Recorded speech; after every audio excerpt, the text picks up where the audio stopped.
Que el Señor te bendiga en este día. Queremos darte la bienvenida a nombre de toda nuestra iglesia, la iglesia Casa de Oración, aquí en la ciudad de Worcester, Massachusetts.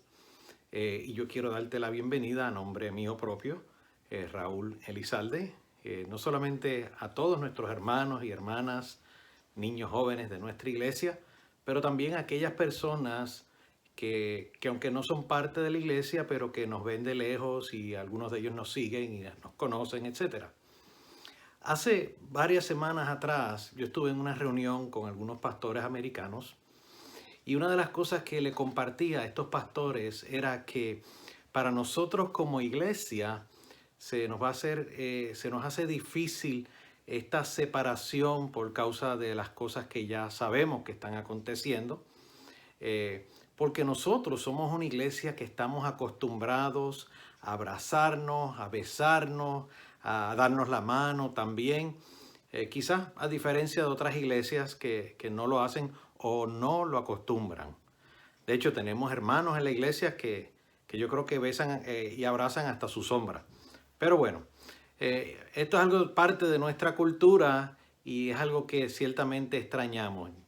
Yo personalmente extraño a los niños, a los jóvenes y por supuesto a nuestros hermanos adultos. Al igual, como decía una hermana salvadoreña hace muchos años atrás, a los más maduritos también los extraño. Así que reciban un abrazo, reciban un beso, un saludo cariñoso de toda nuestra parte. Y quiero decirles que pronto nos vamos a reunir. ¿Cuándo va a ser? La gente se pregunta. La realidad es que todavía no sabemos, pero probablemente estemos a varias semanas de poder reunirnos nuevamente. Solo Dios sabe cuándo va a ser esto. Y pues nos sometemos a su voluntad y a su deseo y a la misma vez pues obedecemos las leyes terrenales, que es lo que la Biblia también enseña.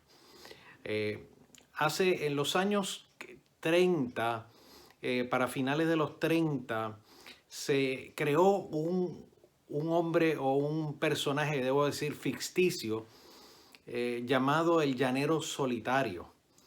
Y se creó a nombre o simbolizando los llamados Rangers o Texas Rangers de esta área. Y este hombre, pues, era un hombre que era enmascarado con una máscara negra, tenía un caballo blanco llamado Silver, quizás algunos de ustedes se acuerden, y usaba balas de plata.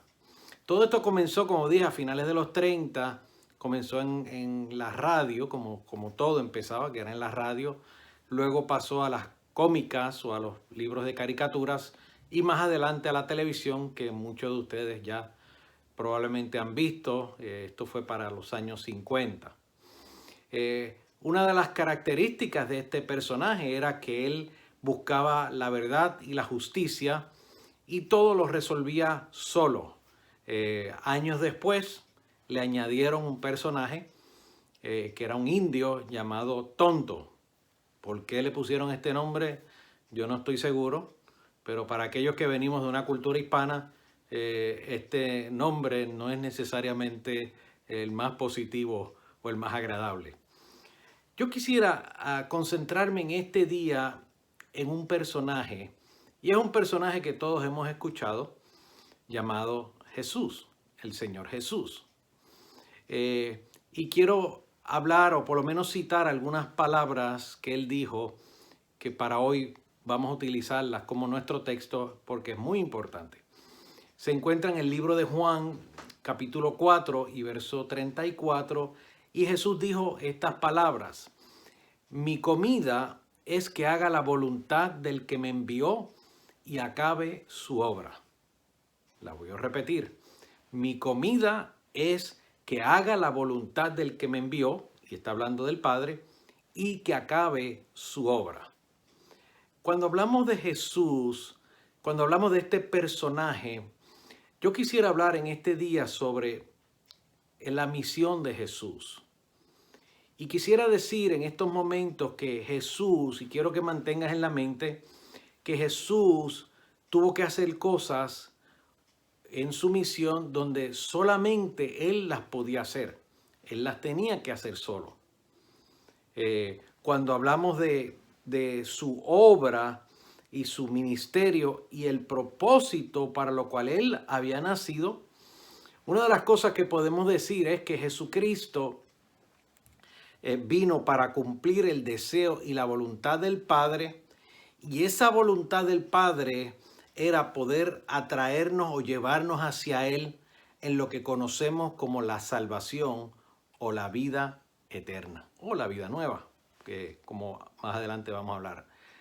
Es importante entender, si vamos a marcha un poquito atrás para poder entender el porqué de la venida de Cristo, es importante entender que el hombre, el ser humano, nosotros habíamos perdido esa relación con Dios por causa del pecado, como la Biblia enseña. Nos habíamos apartado de Dios, como dice la Escritura, cada cual se apartó por su camino. Éramos como ovejas descarriadas, dijo el profeta Isaías. Y Dios quería reconciliar o unir al hombre con él. Pero para esto había que satisfacer la justicia de Dios que había sido violada por causa del pecado. Dice la Biblia que Adán nos representó para el pecado por causa de que el pecado entró a través de Adán, el primer hombre. Sin embargo, la Biblia enseña que tenía que ser un hombre el que nos representara delante de Dios para poder quitar ese pecado, para poder reconciliarnos con Dios y satisfacer la justicia de Dios. Ahora, había un pequeño problema, y decimos pequeño, pero en realidad era grande, y es que el hombre, el ser humano, no estaba capacitado para poder hacerlo. En otras palabras, nosotros no teníamos las cualidades para poder satisfacer la justicia de Dios por la sencilla razón de que una vez que entró el pecado a la humanidad, todos quedamos siendo pecadores. Así que eso nos descualificaba de poder satisfacer la justicia de Dios y pagar el precio del pecado de Dios o el pecado hacia Dios que habíamos hecho. Ahora, es interesante porque Jesús, en un sentido, no fue un llanero solitario. De hecho, aún el llanero solitario necesitó ayuda y le pusieron, como mencioné, a este compañero llamado Tonto. Sin embargo, hubo cosas que la misión de Cristo tuvo que Jesucristo hacerlas él solo. No podía más nadie estar. A pesar de que sabemos que Jesús tuvo la ayuda del Padre. El Padre siempre estuvo con Jesús. Jesús siempre escuchó, siempre le oró a su Padre, habló con su Padre. Pero hubo cosas, hubo momentos donde Jesús tuvo que pasarlos totalmente solo. Por ejemplo, cuando Jesucristo fue a Getsemaní, que pudo estar delante de él, y de hecho, para aquellos que no saben, Getsemaní fue un huerto y fue donde Jesús fue a orar momentos antes, o quizás 1 o 2 horas antes de que fuese arrestado. Cuando Jesús fue a Getsemaní, en aquellos momentos en que Jesús comenzó a contemplar lo que iba a suceder, pero no solamente, a veces enfatizamos lo que iba a suceder en el lado físico, lo cual es muy cierto, pero no solamente en el lado físico, en el lado espiritual. El pecado de toda la humanidad iba a estar sobre Jesús. Y esos momentos fueron momentos muy difíciles por causa de que el Padre no podía tener esa comunión con el pecado o con el hombre pecador. Por eso cuando Jesús está en la cruz, una de las palabras quizás más conocidas por muchos, cuando Cristo está clamando agonizando en la cruz, Jesús le dice: Padre, Dios mío, ¿por qué me has abandonado? Y ciertamente sabemos que el amor de Dios cubría a Cristo, Cristo era su Hijo eterno. ¿Ok? Jesucristo no fue creado, aunque nació, se encarnó, como dice la Biblia, en un momento dado en la humanidad. Dios no lo había dejado, sin embargo, se dice que en aquel momento, aquella transacción que hubo donde el pecado fue pagado en la presencia de Dios, Dios tuvo que, por decirlo así, esto es una expresión muy humana, Dios tuvo que tornar su rostro por causa de que el pecado nuestro estaba en aquellos momentos. Jesús tuvo que hacerlo solo, solo. Allí no estaban necesariamente los discípulos para apoyarlo, para levantarle los brazos, para animarlo. No, Jesucristo estuvo en la cruz y en aquellos momentos presentó su vida y presentó el pecado delante de Dios el Padre como oveja, dice el profeta, que fue llevado al madero, al matadero. Fue llevado Jesús y allí expió todos nuestros pecados. Tuvo que hacerlo solo. En este día, en el tiempito que me queda, yo quisiera hablar un poco sobre los momentos de la soledad y lo importante para nosotros estar delante de Dios solos. Hay cosas que nosotros no podemos compartir, hay cosas que otros no pueden compartir con nosotros. Por ejemplo, a la hora de la fe, a la hora de aceptar la salvación, la vida de Dios, que cada uno de nosotros necesitamos aceptar, si queremos, como dicen, ir al cielo, si queremos tener comunión con Dios, cada uno de nosotros necesitamos tomar esta decisión de aceptar a Cristo, de pedirle perdón por nuestros pecados, y tenemos que hacerlo solo. Y cuando digo solo me refiero individualmente. En otras palabras, yo no puedo ir delante de Dios a nombre de la fe de mis padres. No puedo ir delante de Dios a nombre de la fe de mis abuelos o de mis abuelas o de mis amigos o de mis hermanos o de aquellos que van a la iglesia. No, yo tengo que ir delante de Dios en una fe individual, totalmente individual, solo, y en el caso de las mujeres, sola, delante de Dios y recibir a Cristo, pedir perdón por mis pecados. Cristo salvó a toda la humanidad, por decirlo así, o sea, no salvó a toda la humanidad, Cristo llevó el pecado de toda la humanidad y toda la humanidad tiene la suficiencia en la sangre de Cristo. La sangre de Cristo nos perdona de todos nuestros pecados y perdona al más vil pecador. El pecado más horrendo, más horrible, es perdonado en la sangre de Cristo. Sin embargo, tenemos y necesitamos ir solos delante de la presencia de Dios. Solitos. Tenemos que aceptar a Cristo con una fe individual sencilla, pedirle perdón por nuestros pecados, aceptar lo que Jesucristo hizo en la cruz como suficiente para nosotros tener salvación y vida delante de Dios. Y luego comenzar esta relación individual. Es cierto que es bueno estar con los hermanos, es bueno estar en la iglesia, es necesario estar en la iglesia para nuestro crecimiento, para usar nuestros dones y para que otros puedan usar nuestros dones. Todo esto es cierto y es necesario. El congregarse es un mandamiento, dice la Biblia. Sin embargo, nuestra relación con Dios es individual, es sola. La misión de Cristo estaba clara. Él lo dijo, es necesario, mi comida es hacer la voluntad del que me envió y que acabe su obra.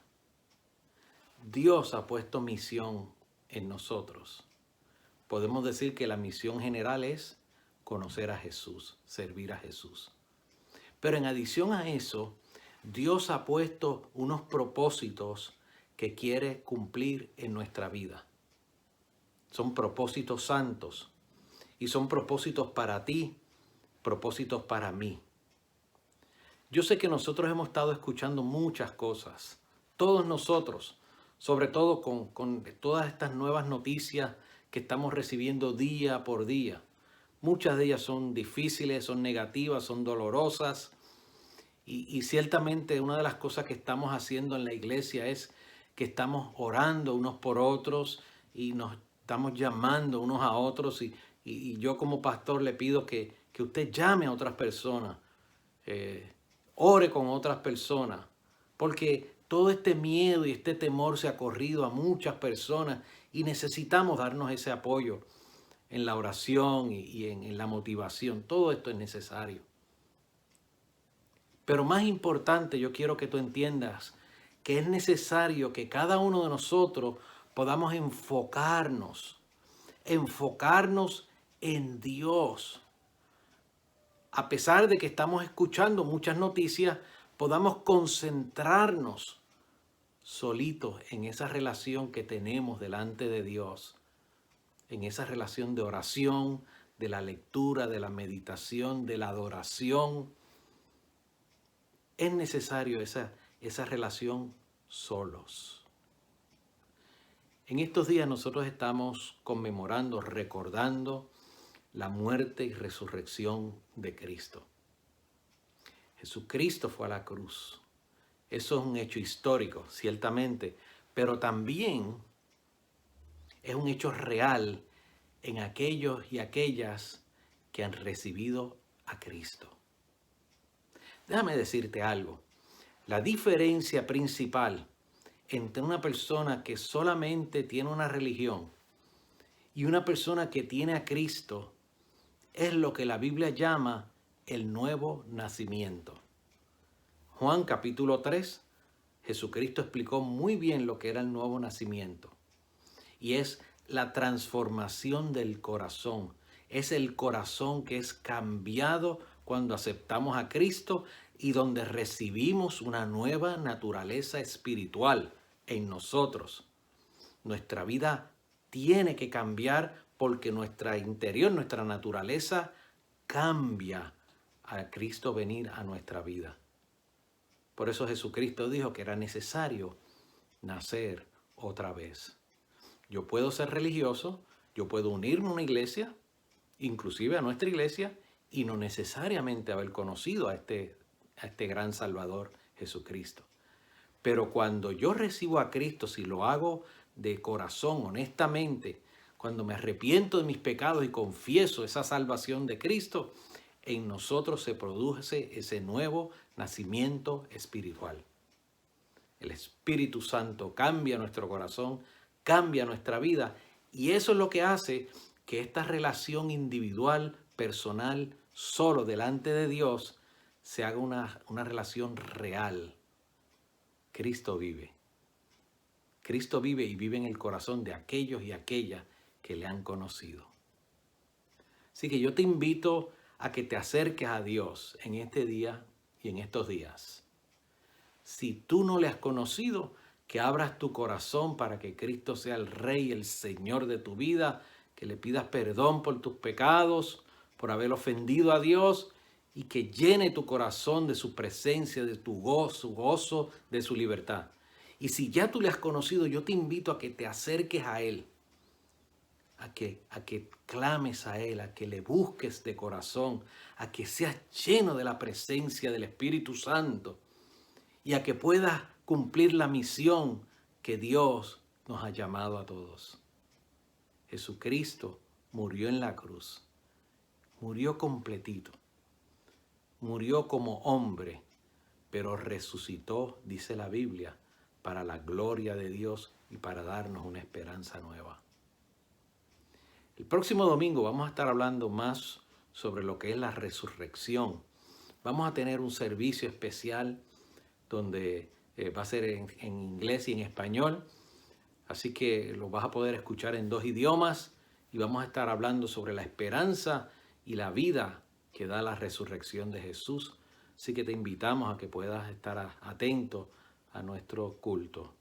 A todos nuestros hermanos, yo les pido que continúen orando, que continúen llamando unos a otros, que continúen aquellos que son fieles y aman la obra del Señor, continúen apoyando financieramente la iglesia con sus diezmos y sus ofrendas.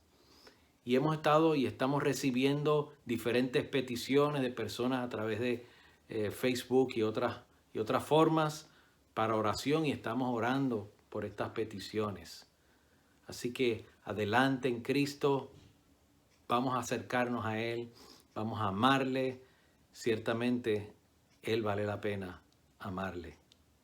Dios te bendiga. Quiero decirte que te amo en Jesús, que Él es maravilloso y que para mí es un privilegio y un honor poder llegar a ti con este mensaje de esperanza y un mensaje de amor que nos da Cristo en su palabra. Que el Señor te bendiga y espero que tengas un día excelente y que los testimonios de Dios se hagan poderosos y manifiestos en tu vida y en tu familia. Cuídate, Dios te bendiga, protégete mucho. Amén.